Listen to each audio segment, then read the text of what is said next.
Greetings and bienvenue, Midnight Crew. Thank you for returning to this broadcast, and welcome to new viewers joining us for the first time.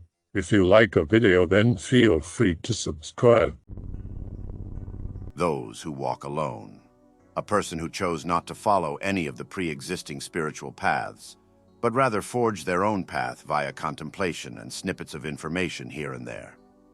Are there any on /x/ who do this and experience progress without much help from the outside? When you know your path and its consequences, you know what is better for you and what is better at all. Then you make a choice. I know what is good and wrong. Both can be good or wrong. It depends on your reality of things and values you have in general. I feel like that's me. Been growing up copying people to fit in, then trauma hit and it made me open my eyes. I started to be myself and stopped fitting in. I feel like an alien among NPCs now. It's very isolating and I love being alone, because I can be myself without being judged by bots that follow the current trends and propaganda. But I also question myself, because all those bots seem to be so happy. While blind, they thrive in this matrix. And I don't. Tried pretty much all those spiritual guides and found out that none of them work for me. So I'm forced to either give up and go back to being blind or find a path that works for me, and currently I'm still searching. What bothers me the most is when people think if something worked for them, then it must work for everyone. But as I see it, every person has its own physical and mental configuration. Not really. Zen is saying both. All people same, but different conditions, meaning slightly different approaches depending. Not talking about the modern garbage they call Zen, which is all a bunch of cultists, like all the other stuff you've read so far. And those people aren't thriving. They're just as or more miserable than you are, which isn't winning. Here have some quotes. There is nothing difficult about the Great Way, but avoid choosing. Only when you neither love nor hate does it appear in all clarity. A hair's breadth of deviation from it, and deep gulf is set between heaven and earth. If you want to get hold of what it looks like, do not be anti or pro anything. The conflict of longing and loathing, this is the disease of the mind. The fruit of attaining the Sramana stage is gained by putting an end to all anxiety. It does not come from book learning. You people seek to measure all within the void, foot by foot and inch by inch. I repeat to you that all phenomena are devoid of distinctions of form. Intrinsically, they belong to that perfect tranquility which lies beyond the transitory sphere of form-producing activities. So all of them are coexistent with space and one with reality. Since no bodies possess real form, we speak of phenomena as void, and since mind is formless, we speak of the nature of all things as void. Both are formless and both are termed void. Moreover, none of the numerous doctrines has any existence outside your original mind. All this talk of Bodhi, Nirvana, the Absolute, the Buddha nature, Mahayana, Theravada, Bodhisattvas, and so on is like taking autumn leaves for gold. To use the symbol of the closed fist, when it is opened, all beings, both gods and men, will perceive there is not a single thing inside. Therefore is it written, there's never been a single thing. Then where's defiling dust to cling? You must distinguish the terms of purity and impurity. Impure things have many names, such as greed, aversion, grasping love, etc.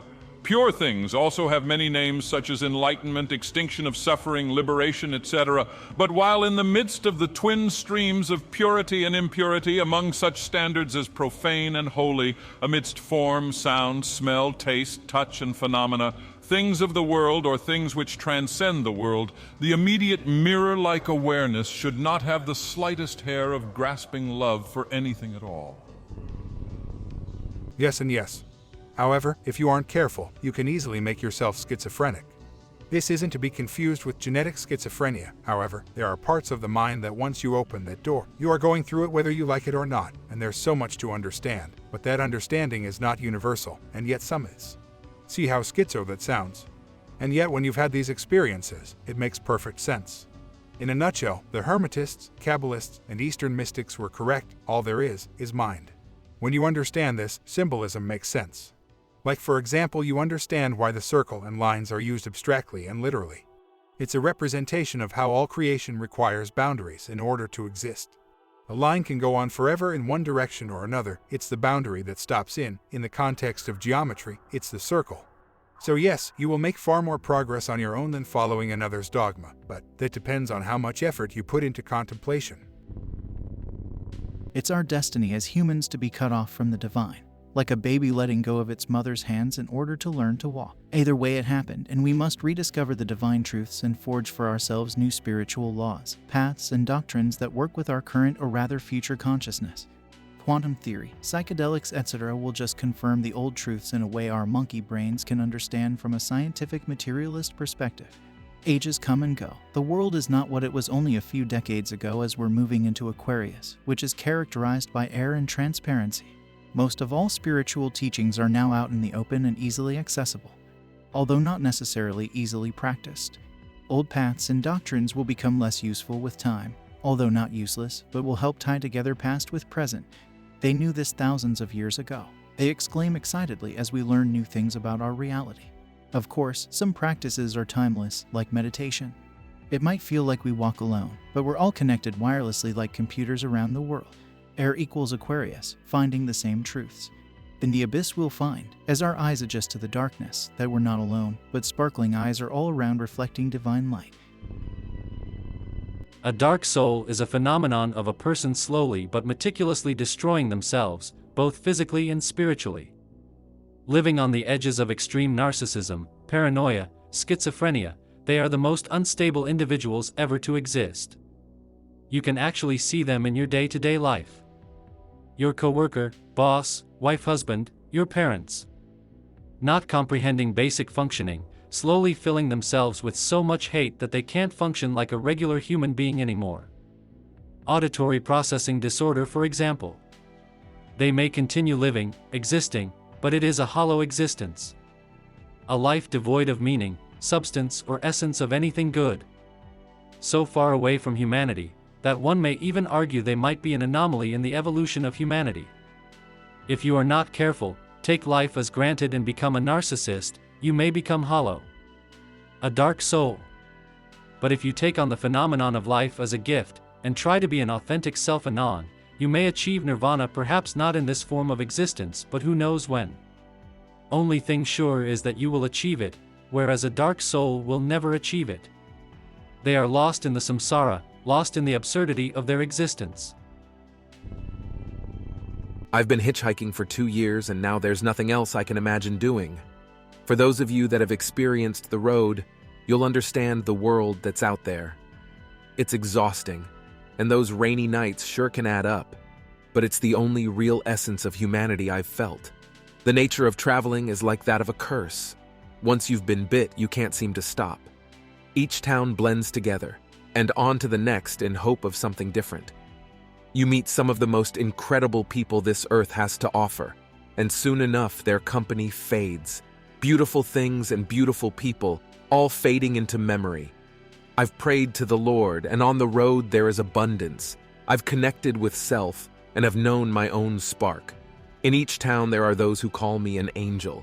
This body is tired, and yet when I settle to rest, my spirit becomes ill. Are there those who are cursed to forever search? Trying to reintegrate, it feels like banging my head against the wall. Can't seem to find a job in the most menial of tasks. Can't bring myself to create in order to make a living. I feel stuck, and the only way to break free is to roam once again. How are we supposed to be happy flipping burgers and staring at screens? Seems like everyone is miserable in their day-to-day, and we cling on to the next, hoping something will change. Can't seem to find the beauty in slaving toward the day when freedom is earned. How does one break free from this mindset? Where does the middle path lie? You are the conditioned mind thoughts. That is where this feeling of you is coming from. What you think are just echoes of the past. The internal voice is the repetition of the conditioning you have been put through. All your mind has absorbed throughout your life, playing on a loop over and over again for its own safety. So the mind can feel like it knows itself. It's not personal. The way your mind thinks of you is the way a carpenter thinks about a piece of wood. just static images and cold facts that has been granted personal value through your identification with the noises, thoughts, the brain makes. Thoughts are not able to understand anything alive. The moment you have an image about something, you have instantly killed it. This goes for who you are. Having an image about oneself is the denial of one's own nature, which is something that is alive, ever-changing, not static. But the mind can never see that because all it sees is death, static images, the past. Your mind, the thoughts, are tricking you, and the line of thinking you are going down is you, conditioning yourself further. If you realize that, the thoughts you think and the thinker that thinks about these thoughts are the same, then you will be free from this sense of separation within, the thinker being different from thought, which it clearly isn't. You are only there when you think, when you have a problem. There can be no thinker without thought. They are not separate, even though it seems that way. Identity is only a projection of the mind's insecurity, which is also why this contemporary idea of identity that is talked so much about in society today is a never-ending subject, because it's fundamentally based on illusion and false promises of psychological security. Here's some personal OC. This is the closest thing to paranormal that's happened to me. Chilling alone in a room in the middle of the night, as one does. The room is in a shoot-off from a large basement. It gets pitch black at night in the basement. Not scared of the dark, at least not at my own house. Live way up in the woods, so never worry about locked doors or windows. Keep food well secured so bears don't want to get in. Download a shitty 3D room scanner on my phone. Turn on the lights full blast in my room and do a 360 scan. Stop on the doorway out into the basement. Do a double take. See pic related. Scan the doorway. Look up. The doorway is completely black and empty as it should be. Look back at pic related of what appears to be a large figure wearing baggy burlap clothing and a bag over their head. Or at least that's what I see in pic related. Have a moment of not what I call dread, because I didn't feel in danger, just the feeling of your stomach dropping when you see something that you know is really off. Scan again for good measure. The doorway is correctly pitched black this time. Search the basement. Find nothing and close my door. Go to sleep slightly perturbed. Still think about the Bagman to this day on occasion. Do you think it looks like an identifiable figure? Or am I just being crazy and seeing something in the low-res scan? There was supposed to be nothing there, but this thing clearly showed up. Even if the lights were on in the basement, the background from that angle wouldn't make those patterns. Don't remember the app because I deleted it promptly after taking the screenshot. Also because it took up a lot of space on my phone. I'll do my best to Greentext, but I'll set it up a little first. I've been browsing for a few years. I've always been a huge commando and loved the outdoors. The main reason I come to /x/ are the spooky stories. On all three boards, those were always my favorite. Always wanted to see something spooky. Now I've grown up in Florida. I've been out hunting in the middle of nowhere in Central Florida since I was 6. There's been some weird things that's happened on our property before, but nothing too weird. A human beast scream that isn't a rabbit or coyote or fox or like anything else we've heard is the most popular spooky stuff on the property. Now, I've never heard this one, but it's enough to get hardened hunters to leave stands and run off. Now, the property to the south has a good-sized state park on the other side of a large river about a half-mile to the south. To the east there's a country road about a mile and then another half-mile to any neighbors. To the north it's about 3 miles to a trailer park, and about a mile to the west to get to any other property. This property itself is fairly massive, especially in its location, so you're fairly isolated. Now for the lamest spooky story ever. Be me. About a year ago. Hunting hogs in the evening. Sitting in a stand on the southern bottom half of the property. Swamp in front and left, fenced-in food plot to right, behind me is the path in. In a stand. I have my trusty Browning A bolt in 243 with me that I've used since I was 10. Dusk. Trucks parked about a half-mile away. Crickets, birds, normal sounds in the evening air. Start hearing music way off in the distance. Now sound travels pretty good in the woods. I just assume it's some guys blasting music by the side of the road with a flat or something. Screw it, it's faint and far away, who gives a damn? Starts to get closer. Check electronic sign in for the property. No one. They probably forgot to sign in and will do it when they get to the camper we use as a lodge. Sounds like they passed the entrance to the lodge. Starts getting closer to me. Occurs to me that no one who has access to the property would listen to music like that. Text my dad if anyone is supposed to be out tonight. Text my brother to see if it's one of his friends. Nope to both. Pick related is a different stand on the property to give you all an idea of how dense the Florida brush can be. Points to whoever finds the little deer in the photo first. I forgot to mention, the music would periodically stop and then start again closer. The sound starts getting closer, eventually it sounds like it's by my truck.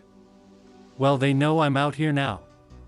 Starts going up and down the road, just the same song, now sounding like it's just pacing back and forth in the area by my truck.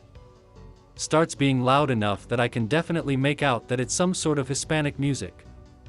I remember thinking, great, I'm gonna get murdered by the cartel. Music stops again. A short break. Sounds like it's starting to come down the path towards me, slowly getting louder. At this point I am tactically releasing bricks and hoping there's no more than 4 guys because that's how much ammo I have in my rifle. Try recording the sound a few times, as now it's loud enough to hear quite well. Nothing on the recordings. Finally sounds like it's going to come down the path. Hear it coming towards me, I'm ready to 360 no scope this guy. Nothing coming down the path, sounds like it's just out of view. Stops again. This moment was so tense. I had no idea why I couldn't see what it was, why I couldn't record this sound. I had no idea who was screwing with me, or why they would be tracking me up this trail. Sound starts again. But this time it's not around. It's loud enough that it sounds like it's coming from the tree line around me, circling at a pretty fast speed. Try to record it one last time, I'm pretty spooked at this point. If it was a guy, he'd have to run circles through a swamp and hop a fence and cross a small clearing behind me where the path is, all without making noise or being seen at a record pace. If it was a drone or something it would have to dodge all of the Florida brush and I didn't hear any noise from motors. No car could fit back here. Just me and the music, playing louder than ever. It's getting dark at this point and this bull has been going on for the better part of an hour, with it being close to me for the past 15 minutes. Music finally takes another stop. Scramble out of stand, bolt action with a 3.9 shitty scope at the low ready, standard commando stuff. As I'm leaving I hear it one last time, it's following me back. Run off to truck and camper where I spend the rest of the night with my AK, drinking, waiting for a skinwalker to emerge. And that was it. I mentioned to the guys who are members of the property that there could have been a poacher, and the guys who had trail cameras in the area checked, and found nothing that day. The 2 on the main road didn't get anything besides me coming and going. Like 2 weeks later for shits and giggles I checked my recordings. Everyone had nothing on it besides the sound of bugs, except for one in the middle, which in the background you can hear the music. I still get noped out every time I listen to it. I've been back plenty of times since and never had anything else like that happen. I'd post it but I don't know how Vakaru works. Still no explanation, but creepy to me. I haven't seen any similar experiences so I guess mine is unique, if a little ridiculous. Pic is a picture of the property where it opens up. Absolutely gorgeous with open fields interspersed with dense swamp and Florida jungle. Does anyone live in Texas? If you do, then listen to this story. So a while back when my mother was 16, she had a friend that had another friend that lived in Latch, an area around Gilmer. Her friend invited her to come over to hang out with their other friend, and she accepted to come over. So she went over and they stayed for a while, but they were really bored. They didn't even have TV.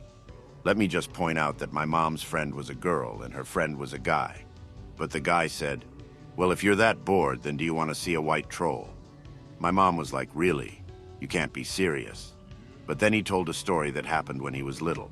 This is his story. So since they didn't have TV, internet, or whatever, the guy would spend a lot of time outside and stuff. He had a brother that would play with him outside, and on the weekends, they would go camping out in the woods that they lived beside. and on one weekend, the guy had to go pee, so he walked to a nearby tree that was near the fire he had beside the tent, and while he was pissing, he saw something in the left corner of his eye. He didn't know what it was, but it was white. All of a sudden, something quickly runs beside him, and when I say quickly, I mean fast. And after that happened, he felt something on his side, so he lifted up his shirt, and he had a little chunk of his side missing. At this point, my mom didn't believe the story and thought it was bull. That was until the guy lifted his shirt up and showed the scar that looked like he got from a long time ago. My mom was a bit convinced now, but not fully. The guy lived with his dad and owned a lot of land. He had about 20 to 30 cows in the back. He told my mom that the cows would usually herd up out of fear because of this white troll. He even said that sometimes it would come in front of his house and his dad had to get a shotgun and shoot it or shoot it away so that it wouldn't attack them. For about 2 hours straight, the guy kept telling stories about this white troll that is supposedly real. Each story that this guy tells convinces my mom a little more each time, but she's still skeptical. So the guy is like, "All right, do you want to see it?" She says yeah, and they go out to the back porch with a big flashlight and a shotgun. By now she's thinking, okay, now this guy's just trying too hard to convince me that this thing is real. So they stay out there for about 15 minutes while the guy is waving the flashlight out at the woods in the distance, and my mom is thinking that this is dumb by now, until all of a sudden the cows start freaking out and they start moving in a herd in the opposite direction from where they heard or saw something coming. My mom is starting to freak out a bit, and she says to the guy, "Give me the flashlight." She grabs it from him, and she starts shining it out in the distance for about 2 or 3 minutes until she shined the light at a big boulder. She could see 2 hands over the boulder and a head peeking over it. When she shined the light on the creature, she could see that the creature had red eyes and white fur. When she pointed the flashlight at it, however, it slowly moved its head down until it wasn't visible. She starts freaking out, and the guy was like, "Ha, see, I told you." But then all of a sudden the cows started getting spooked even more because there was something quick moving towards them. My mom quickly ran inside out of fear, and her friend was asleep and told her to wake up so that they could get out of there. So from what I've heard, the creature is short, has red eyes and has white fur, and sort of looks like a gorilla. If anyone else has seen this, then could you please share your story of your experience? I hope that you enjoyed tonight's broadcast. If you enjoyed tonight's story, then please subscribe to the channel as more green texts will appear daily. A new broadcast will appear when the clock strikes midnight Central Time.